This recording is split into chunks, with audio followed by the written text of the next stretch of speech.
Hey guys, we're back here with Zach Lowe, and he was just giving his thoughts on teams who could possibly be one seeds for the NCAA basketball tournament. You were continuing. Go on. I was just talking about Cincinnati. I'm a really big fan of Cincinnati, a team that really gets after it on defense. They struggle to score the ball sometimes, but their defense and their athleticism is never in question, but they just lost. So what do I know about college basketball, right? And then another team that I really like, too, that just lost today, and it's funny that you brought it up today. I was watching the whole game, was Rhode Island versus St. Bonaventure. I've been a Rhode Island fan for a few years now. I've been keeping up on them. The Atlantic 10 Conference is one of my favorite conferences to watch in college basketball. And I really like the way Rhode Island plays, and I love the guys they got. And I think they got a future pro on their team, and they got a guy who you should watch in the NCAA tournament. His name's Christian Terrell. Insanely good player. I really like Rhode Island, but then again, as I say that, they lost. What do I know about college basketball? So. Yeah. I wanted to say there's a few teams that I've been really happy about. Well, not happy. That I've been surprised about this year. One is St. Mary's. They've been phenomenal. Yeah. But once again, they just lost. So what do I know about college basketball? No, it's amazing how many teams that are so solid lost. Speaking of a team, in my opinion, that isn't solid, that is overrated, is Ohio State. I think they're completely overrated this year. I think the fact that they're all the way up to 8 is a joke. I don't even think they should be top 15, to be honest with you. I think that they are way overlooked. The thing is, the reason they're so ranked so high is because the Big 12 is arguably the hardest conference in college basketball besides the ACCC. But you got to understand, I don't think any team with 5 losses, especially the ones that they've lost to, deserves to be that high up on the rankings. And again, I don't think it's updated from yesterday, so they probably will fall down quite a bit after that loss to Penn State. And another team is Kansas. I'm not a fan of Kansas personally. Yeah. I went to the Kansas-Stanford game at Golden One Center earlier this year, and Stanford had multiple injuries. They only really had Humphrey, their main player in the game, and they only lost by 20. I mean, it's still bad when you lose by 20, but when you have a team like Kansas, you would expect them to at least 30-ball Stanford. Mm-hmm. Honestly, all they've got is really Azubuike. Azubuike's been playing great for them, but they really don't have anybody in their backcourt that looks like they can consistently shoot the ball every game. And they lack a lot on offense, and they don't make up for it on defense, honestly enough. I don't think Kansas is going to get that far in the tournament. They can get knocked out first or second round, in my opinion. In terms of my 1 seeds, I think a team that, once again, they just lost. But I think that they're a really good team. Purdue, I think they're really solid, personally. I really like what I've seen out of them this year. I'd put Virginia up there at 1. I'd put Nova up there at 1, and I'd put Xavier up there at 1. I would have put Cincy up there too. I'd probably put them at the 2nd seed along with Michigan State. I don't think Michigan State's going to keep it up, personally. They lost to Michigan. I mean, they've lost some really weak... Yeah. Their losses, they've lost some weak games. And I think they're vulnerable. That's my pick. So Purdue, Virginia, Nova, and Xavier. Yeah, that's I could see that as well. I haven't got a good look at Xavier this year, but they've been playing some good basketball. And going back to what I said, that Rhode Island player's name is Jared Terrell, not Christian, but you need to watch out for him. And actually, it's funny you talk about Kansas because, like I said, my roommate is a huge Kansas fan, so I've watched more than enough Kansas basketball this year than I ever wanted to in my life because my family's from Missouri. We hate Kansas. I like nothing more than to see Kansas lose.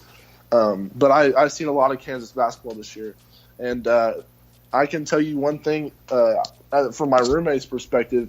He is the scaredest he's ever been as a Kansas fan because he is just so scared that they just have nothing this year. They're not the same as they have been.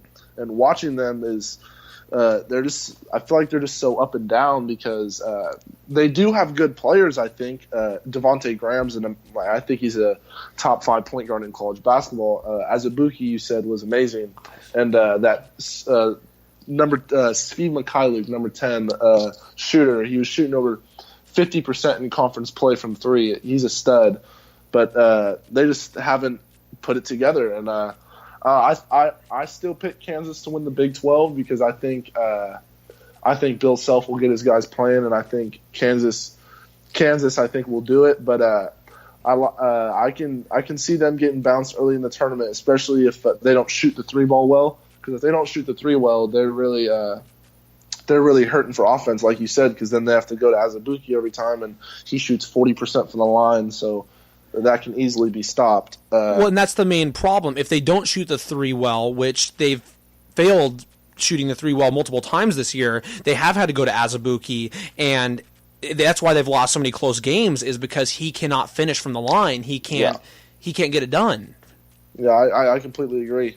And another thing too is, yes, they have great players, and I like how you mentioned the point guard because he has been an awesome player as well. But once again, if you actually look at how they've, in my opinion, if you look how they played on defense, they've been really lackluster. I've seen Kansas teams from the recent past, even 2-3 years ago, who have absolutely stuck defense all 40 minutes of the game, and this Kansas team looks like that they just get tired. Yeah, they're kind of, I know what you mean. They're not very deep. No, yeah. Okay, cool. So the last thing I want to talk about, I'm going to get back to one final thing, and then I'll probably let you get going here, and I'll do my final thoughts for everybody. So when was this? This was Tuesday. So Tuesday, I was walking to my college class. I have a filmmaking class, and I saw these flyers around school for a couple weeks. It's about the Rise Up. We had a Rise Up event at Sierra. It was our 6th annual one. It has to do with bringing awareness to sexual assault and sexual harassment. We had one last year as well. It was outside. This one was inside the theater. They mentioned a lot of statistics, while I was there. And I mean, it was pretty much what I expected to see out of it. And it mentioned the 1 in 5 statistic, and I want to get into that, in discussing this. It mentioned a few other things as well. It obviously mentioned Harvey Weinstein. It mentioned Larry Nassar. It mentioned all these awful people. And then it talked about consent and stuff like that, as they always do. But I mean, before I get into all of everything that I've been looking up on this and questions I had from the event, I wanted to get your thoughts. So overall, obviously, sexual harassment, assault, all that's obviously a terrible thing. Yeah. But in terms of the Me Too movement, what we have seen come out of it, and what the thoughts are in terms of everything that's been going on in places like Michigan State, Larry Nassar, and everything. How big of an issue do you see sexual harassment, not just on college campuses, but across this nation? And what do you think can be done to prevent it as a whole? Well, I think I can speak for everyone and say that it's a huge issue. I mean, you never like to hear about this kind of stuff. And it's kind of I don't know if it's just me, but it's kind of hit us all in the face out of nowhere on a national level, because there was the Sandusky stuff and all that, and it kind of laid low for a bit, and then all of a sudden Weinstein, like you said, Nassar, the gymnastics coach, what happened at Michigan, I forget the guy at Michigan State's name, but it was like the assistant basketball coach. Yeah, and it's just awful, hearing about that stuff. And then even Kevin Spacey got ousted for molesting kids, and it's it's just terrible to hear about. And I think the movement's good, and I think giving women that outlet, or not just women, anyone who's a victim, giving someone that outlet to someone who's been there before and who knows what to not knows how to cope, but if someone's been through the same thing you have, it makes it easier for you to stand up. It makes it easier for you to cope with what horrible things have happened. But I mean, as far as solving it, I mean, I feel like I don't want to be naive here and say, college campuses but we could stop it. But I'm gonna be really realistic. At college parties and stuff, I don't know. It's a terrible thing that goes on, and I think we've all seen enough Law and Order Special Victims Unit to. That's kind of a bad example, but we've all seen enough of that stuff to know it's gonna happen on college campuses whether we like it or not, and it's a horror. I don't condone it at all, but drastic steps should be taken to limit it. And as far as a solution, I don't really have that solution. I mean, if you have that solution, I'd love to hear it, and we can get on that. But yeah, I think giving people that outlet to just know that you're not alone is really the biggest part, and like the courage to step forward if that is happening. But yeah, that's sort of what I think. And I think overall that's what the Me Too movement has done, and I think that's a great thing. Before I get into my thoughts, I want to ask you, Zach, do you hear anything weird with my mic by any chance? No, I hear you fine. Okay. I feel like there's like this weird buzzing sound on there right now. Give me 1 second. I'm going to try to unplug this. I feel like that there might be some buzzing sound. Give me 1 second.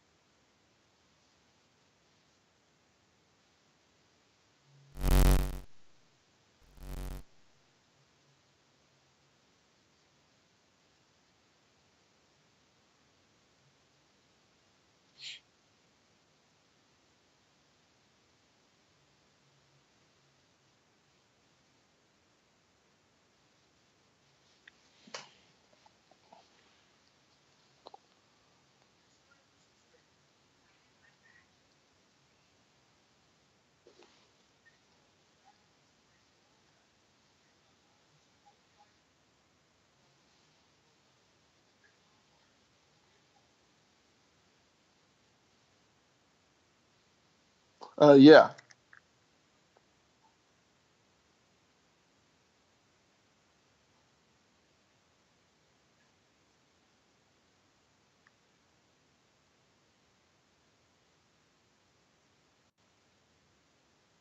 All right.